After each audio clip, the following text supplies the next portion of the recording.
A few months ago, I made a video on Sea of Thieves. Now, the issue with this game is that it's a $60 game worth about $4.50, so I didn't want to pay $60 for something that I could buy at McDonald's.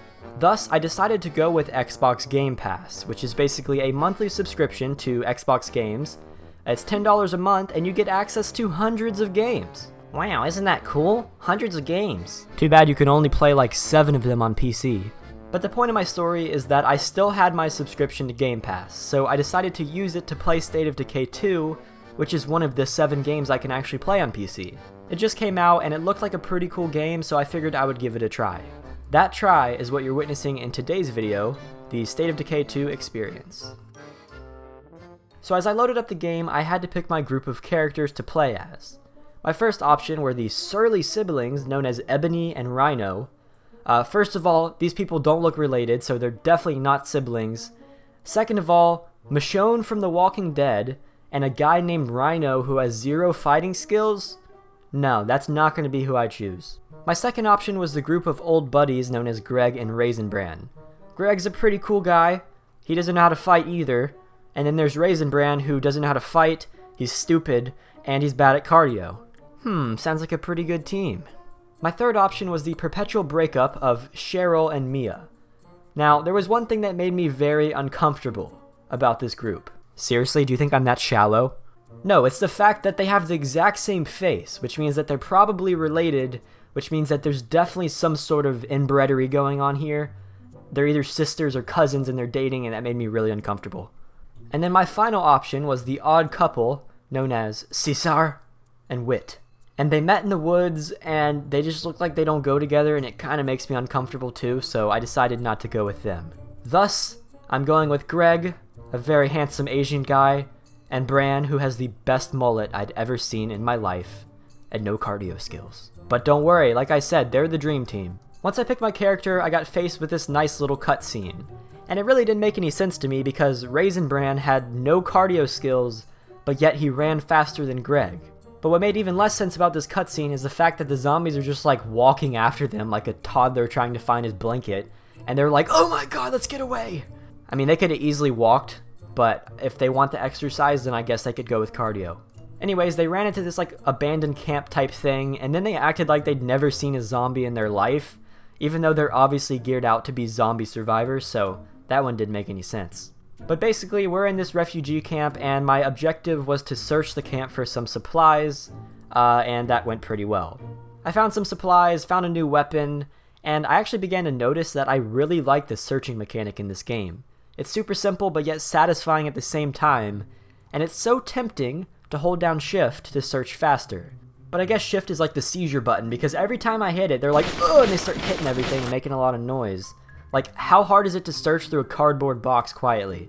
And as I began to go further into this camp, I found my first negative with the game.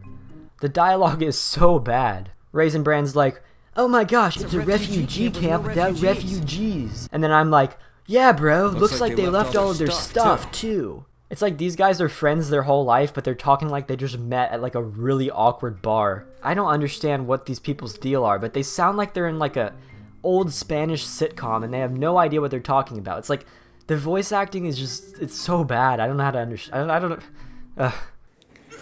Hola. So much for food and beds. Adiós.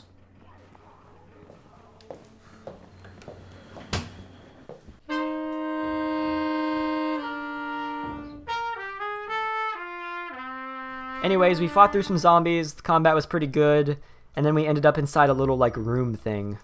But as we were going in, Bran got bit by a zombie. Okay, Bran, I saw that. You can't hide it. I know you're gonna turn into a zombie now, so as I'm going in this room, I gotta keep my eye on you. Like, there's no denying that he got bit, so I was kind of scared. And then as we got in, he got bit again like 50 more times because it took me too long to save him. And then I just go, oh, you act like you've never been bit before.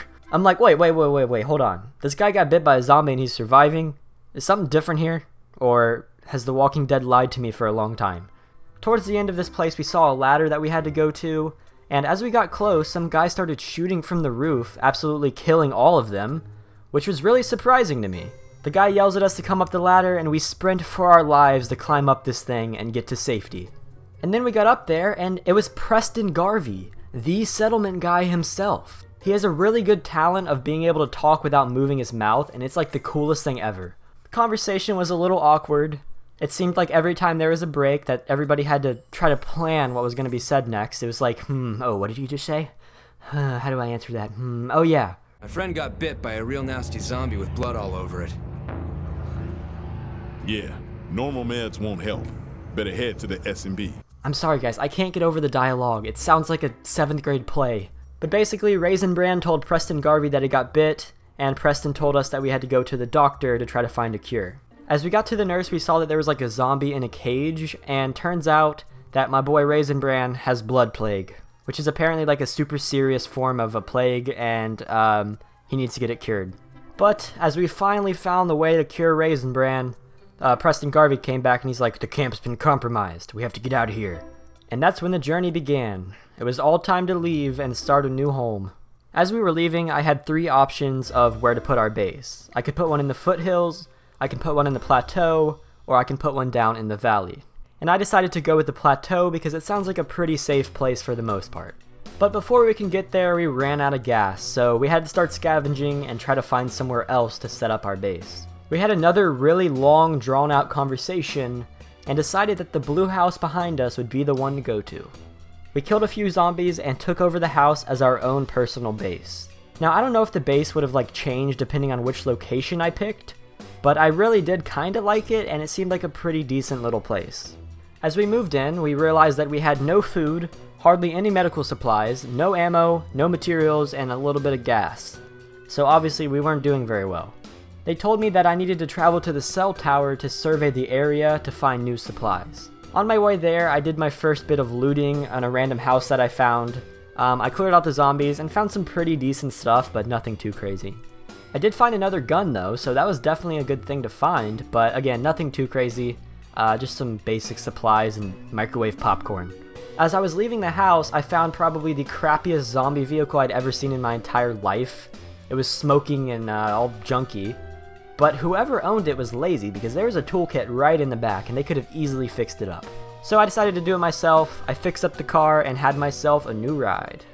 I drove it until I found another car which looked even nicer, and turns out it was named Maximilian.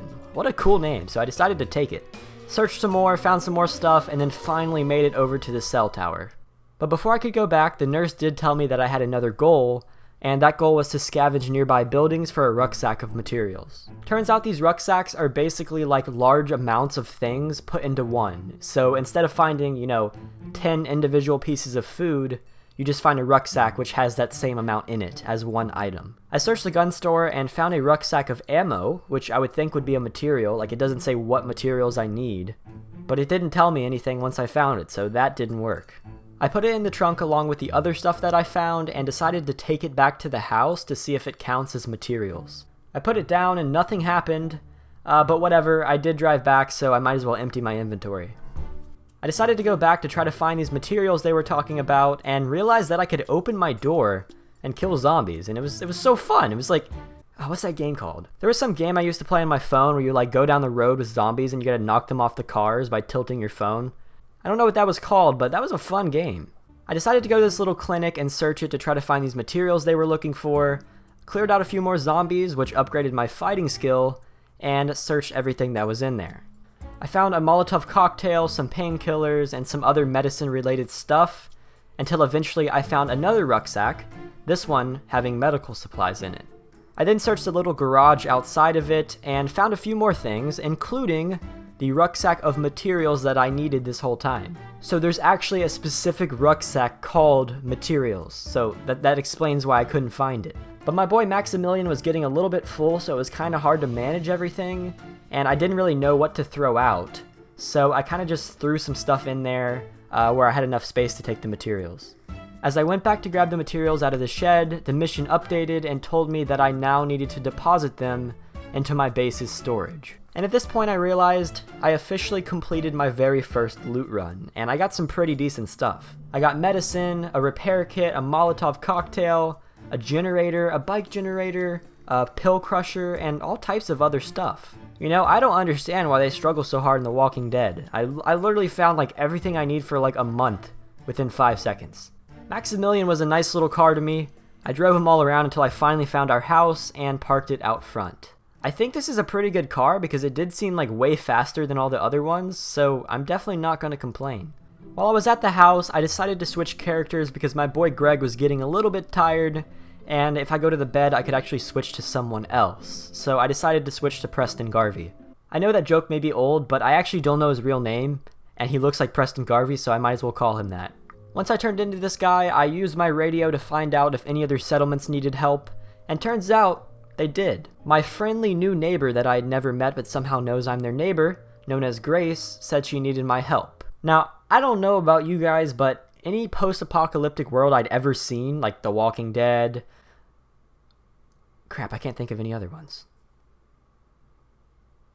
Minecraft. Basically, all of them, people are not friendly. So, like, why is this random lady trusting me enough to come to her house? Like, what if I just kill her and take all of her stuff? But maybe we're located in Canada or something and everybody's just nice. But all I know is that America, that would not happen in an apocalypse. In one of those things. So I got in my car known as Maximilian once again, started her up, and started to drive over towards this lady who needed my help. As I got there, she was standing on her porch just so excited for me to get there. And I talked to her and she told me that I needed to help her clear out of zombie infestation type thing. And since Preston Garvey's a nice guy, he said, sounds like a plan. She was a member of a very massive clan known as Scattered Survivors, with one member. Anyway, she accompanied me and we went over to the clinic to clear out the infestation. She informed me that there was a special type of zombie called a screamer, and that I needed to kill it first because if I didn't, it would attract a bunch of other zombies. So as we got close, I began searching for the so-called screamer, where I can take him out with my rifle before he calls any other zombies. As I was approaching, it was getting tense. I knew this screamer would be anywhere, and I knew that if I wasn't careful, it could mark both mine and Grace's demise. And then it screamed, and I missed a shot, and it kept screaming, and then other zombies came in front of him, and I tried to fight those, but meanwhile the other one was just screaming. And then I had like 20 zombies around me, and I'm just hitting them all while they're hitting me, and yeah, it was a blast. Good thing you don't get infected in this world, because I would have definitely been infected by now. But at this point I realized the combat was really easy. You just kind of had to stand around and click, and for the most part, even with 100 zombies around you, it would still be easy. Like, there wasn't much of a challenge to the combat, which was kind of a negative side. I would have liked a lot more of like a stealth, like you gotta be careful type of thing, but with this game it's not really like that, which is kind of disappointing. I informed Grace that my friend had the blood plague, which is the thing I'm trying to find him a cure for, and she told me how that's a big deal and how she lost a lot of her friends to that as well. I told her that I had the cure at my base because of the nurse lady, and she said that that's a valuable secret that nobody should know about. But I then told her that in order to make this cure, I needed some plague zombies because that's what I have to harvest in order to create the cure. And helpful little Grace told me that she knows exactly where some are. I now decided that I was going to head back home and talk to Jimenez about preparing the blood plague cure. Lucky for me, like I said, Grace did tell me where I can find some of these because apparently these types of zombies are rare and I had to go on a special hunt to find the cure. I pulled up to my house, got out of my car, and then I hear Bran yell, "Oh my gosh, there's a plague zombie!" So I walk outside, and Bran just killed a plague zombie, which is what we needed to find to get the cure. But the guy who needed the cure is the guy who killed the plague zombie that came after him to my house. So maybe what Grace meant is that she can order one from Amazon and have it delivered by a drone. I must have missed the conversation because that thing came like instantly. As soon as I got there was a plague zombie. So I picked it up even though it was sitting right there, and Wiley goes, "Huh, well, it's always in the last place you look." And considering I only looked in one place, I guess that technically is both the first and the last place I looked, so you're smart, Wiley. I worked on the cure and cured my boy Raisin Bran, who now is as good as new and has no more problems because he's cured because of a zombie that he killed in the back, yeah, you know. And at this point I realized that is what I like to call a mission accomplished. I think I found the main concept of the game. And from this point on, I have been said to have repeated this over 74 times to give me my first hour of gameplay.